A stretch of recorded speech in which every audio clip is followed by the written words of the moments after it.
पता नहीं किस जन्म की दुश्मनी निकाल रही हैं मुझसे। ऐसी छुई मुई बनकर बैठी रहती हैं जैसे मेरे आने से पहले 8-10 नौकर चाकर आगे पीछे फिरते रहते थे। थोड़ा बहुत हाथ पैर हिलाने से कौन सा शरीर घिस जाएगा इनका।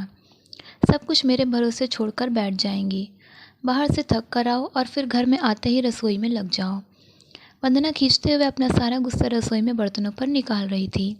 ऐसा नहीं था कि उसकी सास रुक्मणी जी को बहू के बड़बड़ाने का भान नहीं था, लेकिन वो भी ठिठाई पर थी। बहू की बड़बड़ाहट को एक कान से सुनकर दूसरे कान से निकाल रही थी। वंदना एक पढ़ी लिखी लड़की थी। उसका सपना था कि वो अपने पैरों पर खड़ी होगी। उसने नौकरी के लिए कई जगह आवेदन भी दे रखा था।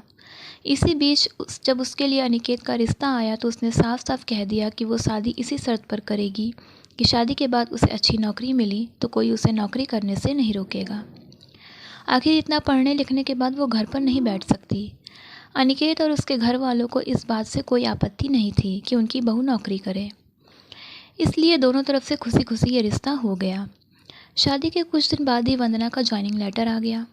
जिस दिन वंदना ने अपने ससुराल वालों से कहा था कि वो अब नौकरी करेगी तो उसकी सास रुक्मणी जी ने सारे परिवार के सामने कह दिया था, बहू नौकरी करे इससे मुझे कोई आपत्ति नहीं है। मैं ये भी नहीं कहूँगी कि वो पहले घर के सारे काम करे फिर नौकरी पर जाए, लेकिन मैं भी अब पहले की तरह पूरा घर नहीं संभाल सकती। मुझे सब मंजूर है, लेकिन ये मुझसे उम्मीद मत करना कि मैं बहू को रोटियां बनाकर खिलाऊंगी। मुझे पता है कि अगर मैं एक बार इस भंवर में फंस गई तो ज़िंदगी भर नहीं निकल पाऊंगी। उस वक्त सबको रुक्मणी जी की बातें सुनकर हैरानी तो हुई थी। उनके पति ने तो यह भी कह दिया था कि मुझे नहीं पता था कि मेरी सीधी सादी सरल पत्नी भी सास बनते ही अपना रूप बदल लेगी। लेकिन इन सब बातों का रुक्मणी जी पर कोई असर नहीं हुआ। वो तो अपनी जिद पर अड़ी थी। खैर, वंदना को तो नौकरी करनी ही थी, क्योंकि घर के थोड़े से काम के लिए वो अपनी इतनी अच्छी नौकरी तो नहीं छोड़ सकती थी। वहीं उसके पति और ससुर जी ने भी नौकरी की इजाज़त दे दी थी, तो वो फिर कहाँ रुकने वाली थी। इस समस्या का ये हल निकाला गया कि घर के कामों के लिए एक काम वाली और खाना बनाने के लिए कुक रख ली गई। खाना बनाने वाली सुबह और शाम का खाना बनाकर चली जाती। वंदना का काम था ऑफिस से घर आकर बस खाना परोसना। यूं ही दिन निकल रहे थे। वंदना की शादी को 2 साल हो चुके थे। अब तो वंदना और बाकी सब घर वालों को इस रूटीन की आदत हो गई थी। लेकिन मुश्किल तो तब होती थी जब कभी खाना बनाने वाली छुट्टी ले लेती थी। ऐसा ही कुछ इन 2 दिनों से हो रहा था, जिस कारण से वंदना खिंची हुई थी।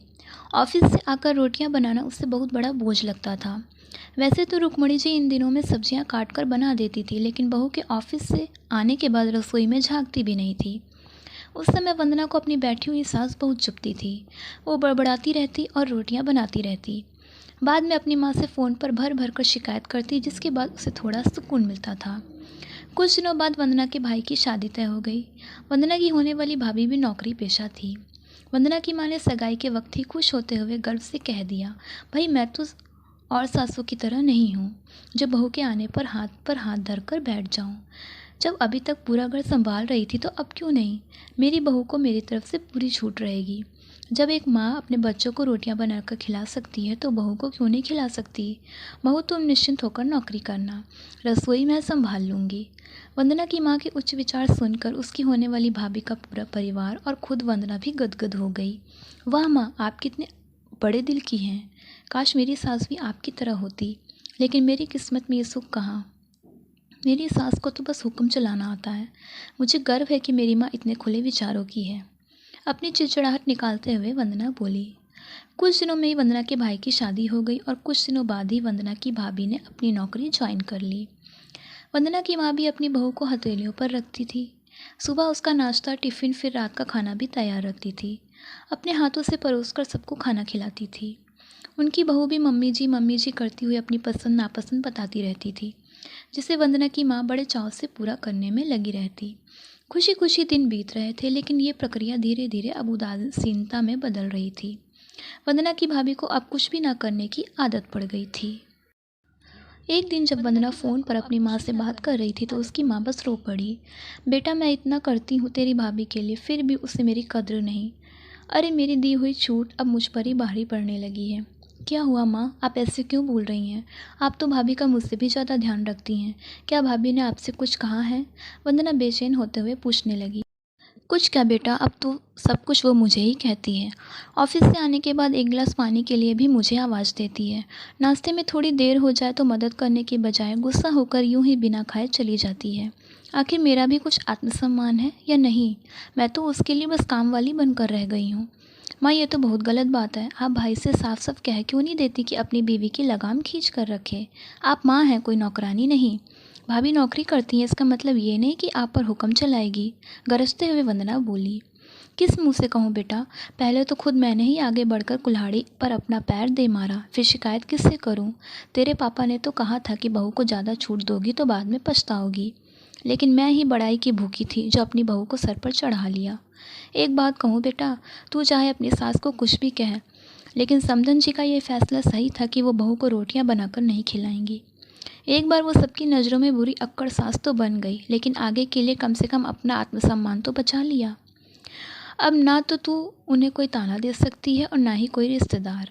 काश मैंने भी शुरू से ये घर गृहस्थी की पूरी जिम्मेदारी अपने सिर पर लेने से इनकार कर दिया होता तो आज मेरा ये हाल ना होता। माँ की बातें सुनकर वंदना निशब्द हो गई। भारी मन से उसने फ़ोन रख दिया।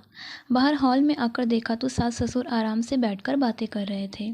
बातें करते करते उसकी सास अपने नाखूनों पर नेल पेंट लगा रही थी, जिसे देखकर ससुर जी उन्हें चिढ़ा रहे थे। अब बुढ़ापे में ये फैशन करके किसे दिखाओगी? मेरी तो नज़र भी कमज़ोर हो गई है।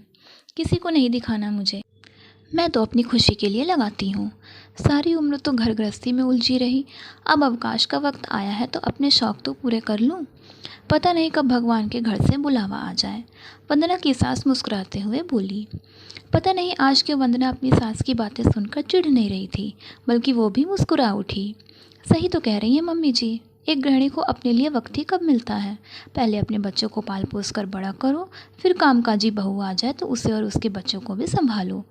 काश मेरी माँ ने भी मेरी सास की तरह पहले ही कह दिया होता कि बहू को रोटियां बनाकर नहीं खिला सकती।